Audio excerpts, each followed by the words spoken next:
Mga kautang, ang daming na-approve sa loan application na pag-uusapan natin for today's video, no?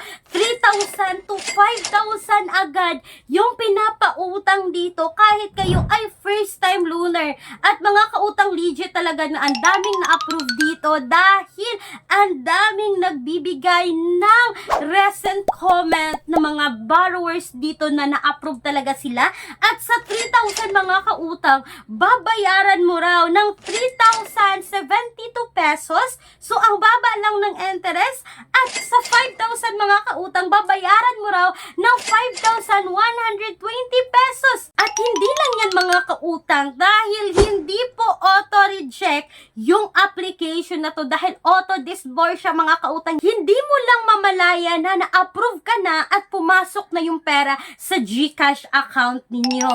Oops mga kautang, wag munang mag-apply. Hayaan nyo muna ako na i-share ang buong detalye ng utangan na ito kung meron bang hidden charges ang loan application na to or kung ito nga ba yung sagot sa financial problems natin ngayon. Dahil alam ko mga kautang, nanunood ka ng ganitong video dahil naghahanap ka pa rin ng legit na mauutangan online. At itong pag-uusapan natin ngayon mga kautang no is makikita sa Google Play Store or sa App Store. So alam niyo na yan mga kautang na kapag App Store talaga, kapag Google Play Store talaga is magbibigay tayo ng permission na i-access yung phones natin. So, kung ayaw nyo ma-access yung phones yung mga kautang, may mga alternatives tayo, no? May mga options tayo na apply direct website, hindi nang a-access ng phones mga kautang. At ang mga alternatives natin is hindi auto-decline kasi nga tatawagan ka pa for loan evaluation. So, yung link is nasa description box or sa comment section ng video na to.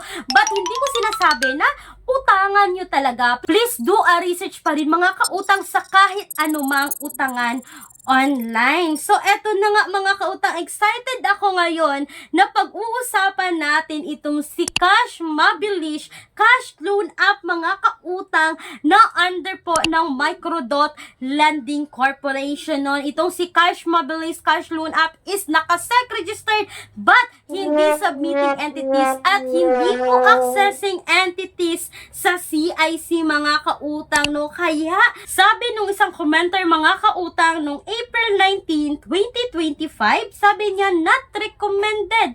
This loan app is misleading because it doesn't clearly disclose the interest and service fees. For example daw mga kautang no, nasa 5,000, yung loan mo dito na ma-receive is 2,890 at babayaran ng 5,120. So mga kautang, ang laki pala ng loan deductions ng utangan nito. Legit siya, nababayaran ng 5,120. But yung deductions mga kautang, sobrang laki. At isa pa mga kautang, 7 days lang daw babayaran ang loan application na to. At sa 3,000 naman mga kautang no, yung makukuha mo dito is 1,690. What? At babayaran mo ng 3,072 pesos. Nako mga kautang, hindi pala recommended itong si Cash Mabilis Cash Loan App na under po ng Microdot Lending Corporation. So mga kautang, for today's video, no, masasabi ko talaga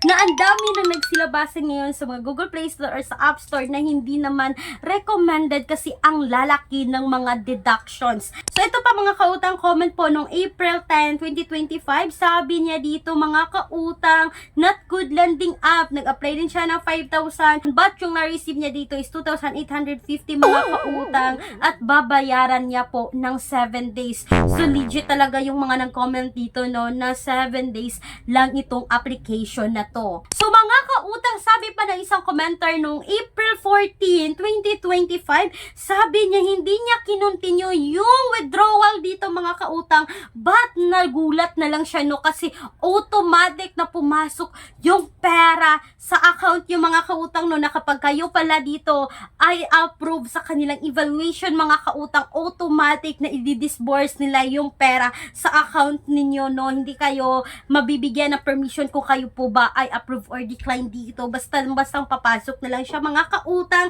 At eto na nga mga kautang, no, nasa sa inyo na yan kung susubukan nyo itong si Cash Mabilis na legit naman na merong nakapag 5,000 dito, but ang laki ng deductions at 7 days lang. For me, hindi po recommended itong utangan na ito, no. Huwag nyo na lang subukan mga kautang. Nakasec register po si Micro.Lending but hindi po accessing entities at hindi submitting entities sa CIC. At mga kautang, kung naghahanap talaga kayo ng legit na mauutangan like bank personal loan, yes, legit po ito na bangko na nagpapautang ng minimum of 20,000, maximum of 2 million pesos.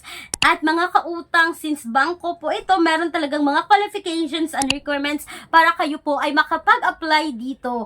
And please take note that all applications submitted is subject for bank approval. For more details dito mga kautang, kindly email me right away, clarizakicinterlizo@gmail.com, or you can Viber me na makikita nyo ngayon sa screen ang aking Viber account. So mga kautang, sana po ay nakatulong itong quick and honest review ko about sa interest rate ng Cash Mabilis Online. Once again mga kautang, this is Clarice, ang inyong number 1 pala utang dahil utang is life. Bye bye bye mga kautang!